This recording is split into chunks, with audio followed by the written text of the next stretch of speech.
بسم الله الرحمن الرحيم. أعوذ بالله من الشيطان الرجيم ولا حول ولا قوة إلا بالله. عاو تاريخ دوا كوبي صدن بشماء لبكون يلباتن باق هالكم حنيس وجدنا يا مدحوينها مستقبل كجيبوتي حاضر كأه سلطان عبد الله الدبركالي أحمد ولا الوان السلامي رالين النقطة هولي شغان كجري وكان إمكا دولدي أن كل واقعي يعني ومدرير جيبوتي يدوين هذا أنقرسينا سودو هذا إن شاء الله وبالله توفيق.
Adigay ku sugayano, sa'abat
aad iyo aad baad u mahadsantihiin walaalayaal mahadsanid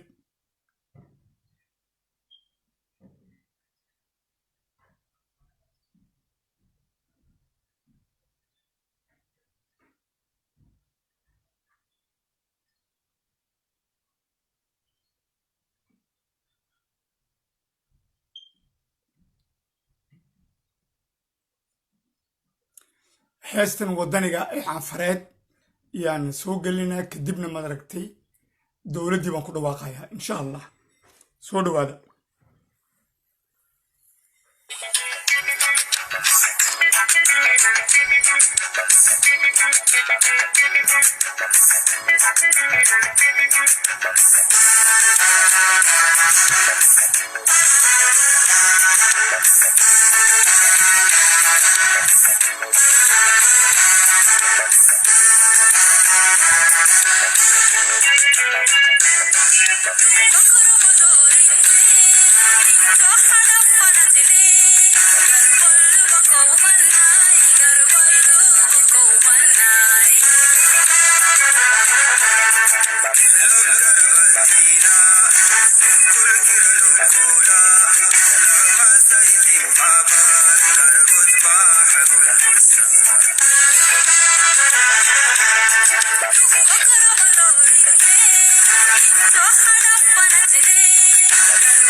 Mes chers frères, mes chers compatriotes, frères et sœurs de Djibouti, une fois de plus, salam alaikum wa rahmatullahi wa barakatuh.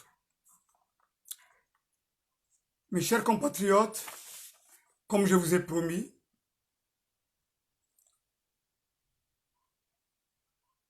de préparer un gouvernement de salut public et de le rendre officiel, parole tenue aujourd'hui, effectivement, voici le gouvernement tel qu'il est présenté, que nous avons préparé ensemble avec beaucoup de personnalités de l'intérieur et de l'extérieur.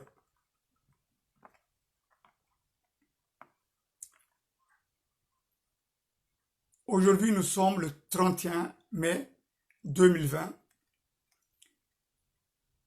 Et cet appel ou ce message vous vient depuis Londres par votre compatriote, votre frère, Sultan Abdallah Deberkale, le nouveau président de la République de Djibouti. Inch'Allah, wa billahi tawfiq.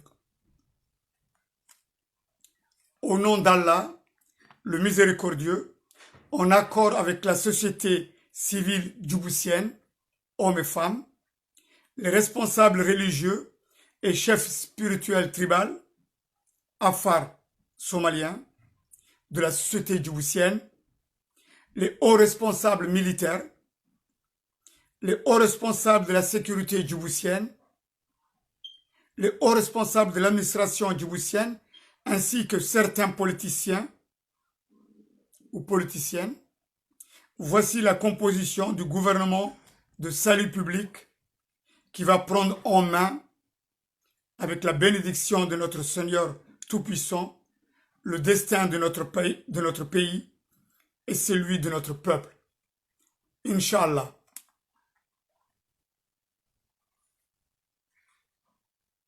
Le président de la République, chef du gouvernement, chef des forces armées djiboutiennes, sera à partir d'aujourd'hui son Excellence Abdallah Deberkale Ahmed.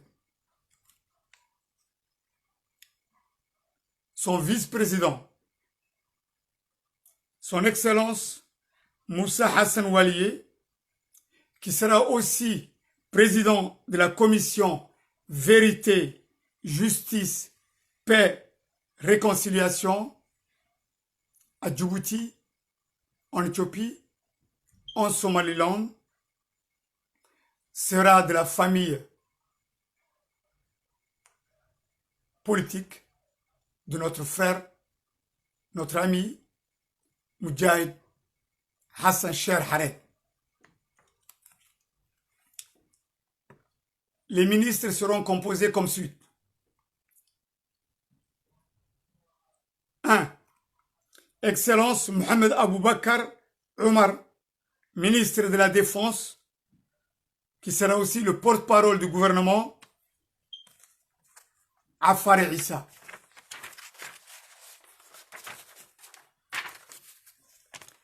2.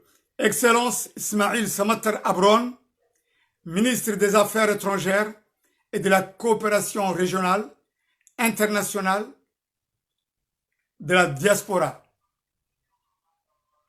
Quand je dis de la diaspora, ce sera les étudiants, les travailleurs, les militaires, tout Djiboutien qui vit à l'extérieur de son pays aura son propre ministère à l'intérieur du ministre des Affaires étrangères. Gadaboursi. Troisièmement, Excellence Mohamed Ismail Ali, ministre de la Justice et de la lutte contre les discriminations tribales, affaires pénitentiaires de la famille Issa. Quatrièmement, Excellence Mounir Salah Mokhtar, ministre de l'économie et des finances et des investissements du pays, la famille arabe, d'origine arabe. Cinquièmement, Excellence Djibril Aden Douale, ministre de l'Intérieur, de la Sécurité nationale et de la citoyenneté, Issa, de la famille Issa.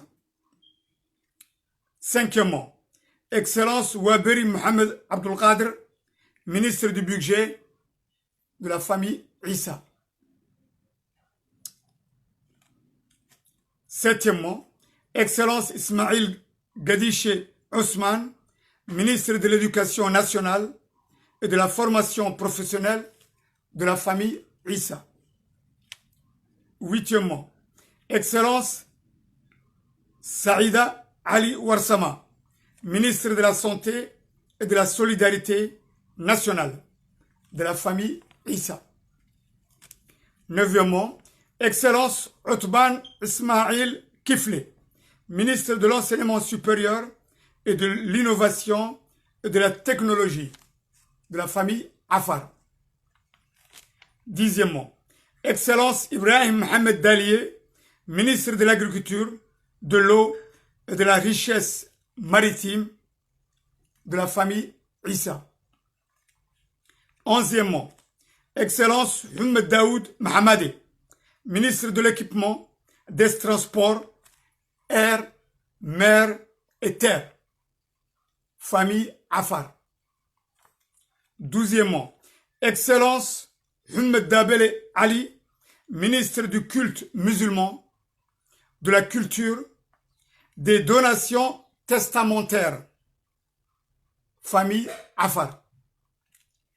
Treizièmement, Excellence Saïd Khadar Mohamed, ministre de l'énergie, des ressources naturelles du pays, de la famille Isaac.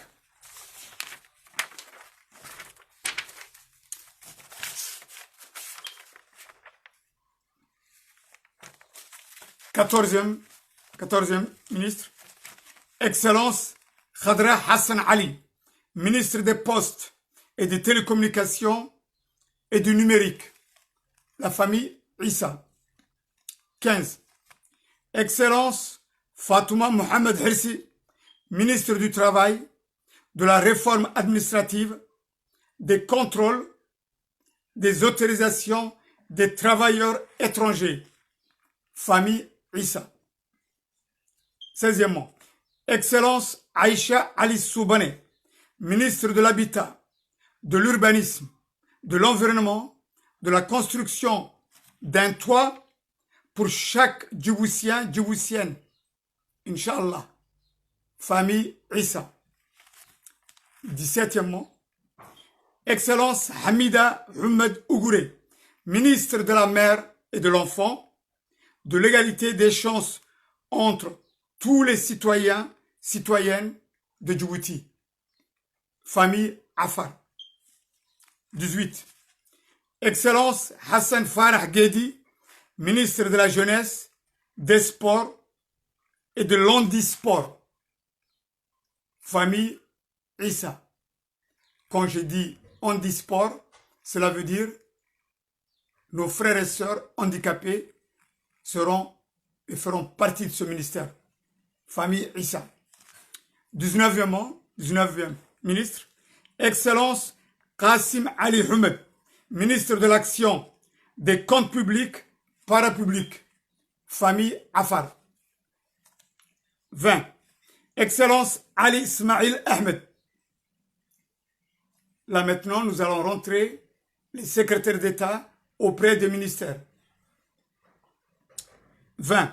Excellence Ali Ismail Ahmed, secrétaire d'État auprès du ministre des Postes et de Télécommunications et du Numérique. Gadaboursi, famille Gadaboursi. 21. Excellence Kaltoun Saïd Mahmoud, secrétaire d'État auprès du ministre des Affaires étrangères et de la coopération régionale et internationale et de la diaspora, de la famille Isaac. 22. Excellence Saïda Daoud Chihim, secrétaire d'État auprès du ministre de la Justice et de la lutte contre les discriminations tribales, affaires pénitentiaires, famille Afar. 23. Excellence Hassan Al-Louli Aden, secrétaire d'État auprès du ministre de l'Économie et des Finances et des Investissements du pays. Famille Afar. 24. Excellence Khadra Dabele Hamid, secrétaire d'État auprès du ministre de l'Habitat, de l'Urbanisme et de l'Environnement, de la construction d'un toit pour chaque Djiboutien, Djiboutienne, Inch'Allah. Famille Afar. Et dernier ministre, 25, Excellence Dini Ahmed Aramis, secrétaire d'État auprès du ministre de l'Intérieur et de la Sécurité nationale, de la citoyenneté djiboutienne, famille Afar. En ce jour béni, par décret présidentiel, ce gouvernement de salut public a été créé pour valoir ce que de droit et prendra effet aujourd'hui, le 31 mai 2020, Inch'Allah. Wabillahi tawfiq. Amin ya Rabbi. Abdallah Deberkale, président de la République de Djibouti. Inch'Allah. Comme vous le voyez, mes chers compatriotes, ça n'a pas été facile. Ça a été même très difficile. Cela va faire maintenant plusieurs mois que j'avais lancé cette idée-là de pouvoir créer un gouvernement de salut public pour sauver ce pays et son peuple. Aujourd'hui, cela est fait. Aujourd'hui, le peuple de Djibouti prendra sa destinée personnellement avec la bénédiction d'Allah. Aujourd'hui, vous avez un gouvernement au complet avec son président qui est votre compatriote, votre frère Sultan Abdallah Deberkale, son vice-président, comme vous le savez, Monsieur Moussa Hassan Oualié, qui sera aussi président de la commission Vérité, Justice, Paix et Réconciliation à Djibouti, en Éthiopie, en Somaliland. Je pense que nous avons fait tout ce qui était en notre possibilité pour sauver ce pays. Et je lance un appel solennel, citoyen, à tous mes compatriotes, frères et sœurs de Djibouti, toute ethnie confondue, tout parti politique, tout opposant de l'intérieur ou de l'extérieur, de prendre cette image assez forte de votre compatriote Sultan Abdallah Deberkali. Et je lance cet appel à vous tous, soyez à mes côtés pour sauver ce pays et son peuple, Inch'Allah. Comme vous le savez, vous avez un gouvernement illégal depuis 43 ans qui n'a pratiquement jamais eu un vote national en toute démocratie. Avec un gouvernement illégal, il faut aussi se mettre à son niveau. Aujourd'hui, c'est le choix du peuple, de la liberté, de la justice, de la fraternité qui a fait ce choix. Je vous le dis, mes chers compatriotes, vous le savez aussi particulièrement. Nous avons un gouvernement illégal depuis 43 ans qui a volé, tué, triché à la face du monde et soutenu en plus par tous les organismes internationaux, tout ce qui est pratiquement auprès des Nations Unies comme État, et c'est malheureux. On parle de démocratie, on parle d'état de droit, et malheureusement, toutes ces grandes puissances, tous ces pays qui sont considérés comme nos amis, au lieu de soutenir le peuple, au lieu de soutenir là où il y a la justice, ils ont soit fermé la bouche, laissé faire les choses telles qu'elles sont. Pour certains, ils ont tamponné et donné un blanc-seing à ce régime criminel et illégal. Mais aujourd'hui, le peuple a choisi. Le peuple est là. Il a un président, il a un vice-président, il a 25 ministres, comme je viens de l'annoncer. Et je demande officiellement à nos amis français, américains, chinois, arabes, somaliens, éthiopiens et érythréens de venir nous soutenir et de venir se mettre à nos côtés pour qu'on puisse éventuellement rayer de la carte ce régime criminel qui a beaucoup de sang dans les mains et qui a pratiquement déstabilisé toute la région.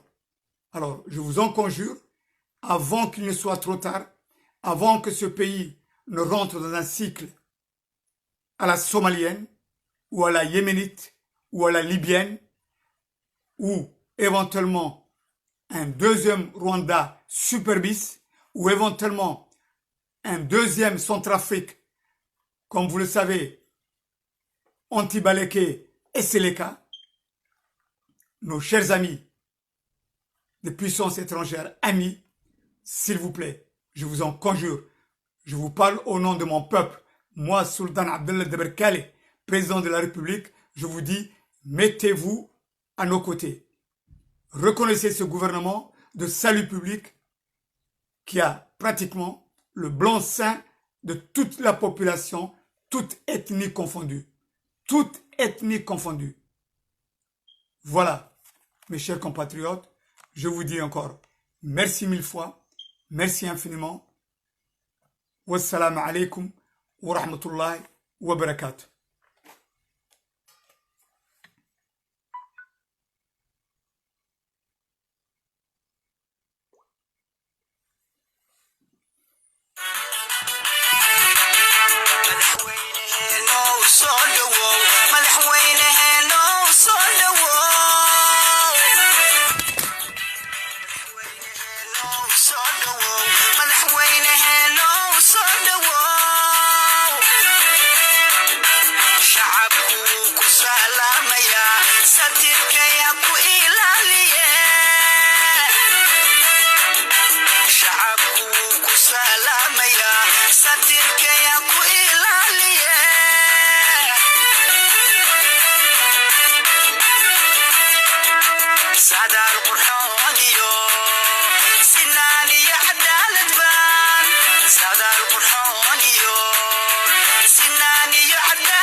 Sharaf, sahankagu wa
Mes chers compatriotes, merci infiniment, tous ceux qui sont présents sur ce live, merci infiniment.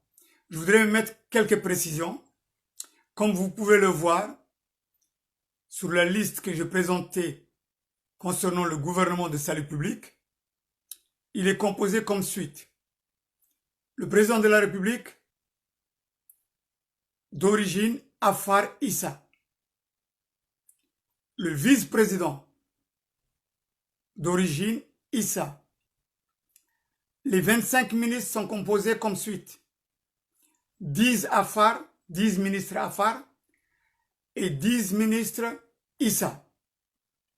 2 Gadaboursi, 2 Isaac et 1 arabe. Et dans ce gouvernement-là, pour la première fois de l'institution djiboutienne, pour la première fois, nous avons 8 femmes ministres. Vous entendez? 8 femmes ministres. 4 femmes ministres du côté Afar, 4 femmes ministres du côté Issa. Ce qui veut dire que, vraiment, l'ambition de ce gouvernement-là, il est égalitaire sur beaucoup de choses. Comme vous pouvez aussi voir les ministères que nous avons créés et qui seront à la tâche, c'est vraiment une nouveauté qui donne de l'espoir à ce peuple de Djibouti, à mes frères et sœurs.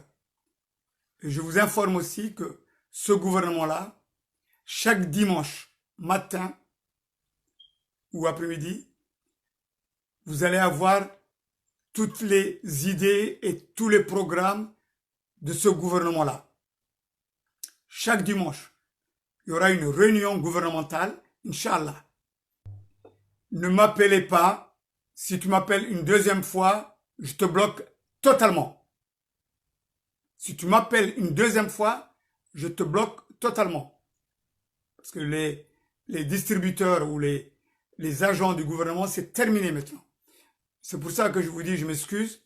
Chaque dimanche, vous allez avoir les informations de ce gouvernement-là. Inch'Allah. Mes chers compatriotes, je vous dis, mettez-vous à côté de ce gouvernement, soutenez-le à fond, c'est l'espoir du peuple de Djibouti dans sa totalité pour sauver. Et surtout, aujourd'hui, vous avez un président avec un gouvernement qui vient du peuple, choisi par le peuple, contre ce régime criminel. Aujourd'hui, la maman, le fils, le papa qui est à Al-Sébié, qui est à Dikil, qui est à Yoboki, qui est à Tajora, qui est à Arta, Douda, Demerjog, Holhol, Galile, Ali Sabih, Obok, Daoudouya, Asagela, Dora et Djiboutiville, ils ont un symbole d'unité. Pour tous, pour toutes, ou toutes les personnes qui voudront éventuellement faire un copie conforme à vouloir essayer de déstabiliser ce gouvernement du peuple, je peux vous le dire que vous êtes totalement éliminé d'avance. Totalement éliminé d'avance. Ce gouvernement-là, il est là pour soutenir contre Ismaël Omar Guelleh. Aujourd'hui, vous avez Abdallah Deberkale, Sultan Abdallah Deberkale, votre président, et vous avez Ismaël Omar Guelleh et sa mafia. Le choix est clair. Le choix est clair. Que ce soit pour mes frères et sœurs du MRD, notamment mon oncle maternel Daher Ahmed Farah, mon ami Abdurrahman Boré, les autres concernant TX ou bien ARD ou autres, ou éventuellement Modèle, et tous les cheikhs qui sont à l'extérieur, vous avez aujourd'hui un symbole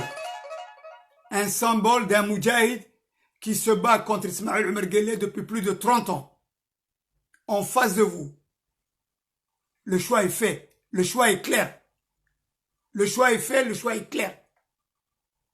Aujourd'hui, il faut avancer. C'est fini le temps du recul, ou c'est fini le temps à jouer ou à faire du surplace. C'est fini. Soit on avance, soit vous reculez.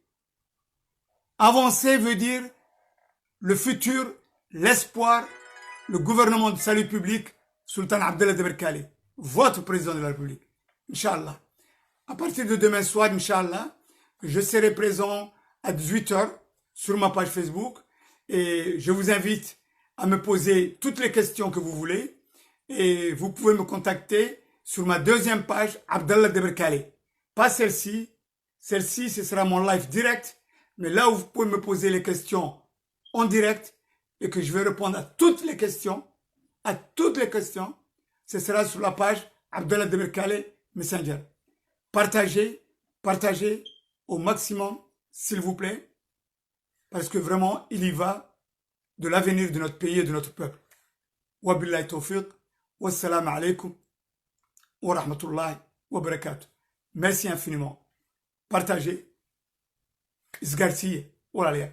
Waa ninka arkaya, walaalkiin Sultan Abdallah Deberkale wuxuu nii dhisay dowlad maaragtay tayo leh, dowlad maaragtay ka kooban madaxweyne oo labada qowmiyadood ka soo jeeda Afar iyo Soomaali, madaxweyne ku-xigeen oo ka soo jeeda maaragtay walaaladeena maaragtay Soomaaliyada Ciise iyo 25 wasiir, 10 wasiir oo Afara oo 4 gabdhood ku jiraan, 10 wasiir oo Ciise oo 4 gabdhood ku jiraan, 2 wasiir oo madaragtay oo Samarona, 2 wasiir oo beesha Isaaqa iyo hal madaragtay Carab ay dowladdan ka koobantay. ballanna waxaan ku qaaday axad kasta inay dowladdan maaragtay fikirkeeda iyo horumarka ay dalka gaarsiinayso inay soo bandhigto shirka axad kastaba aan qabsan doono.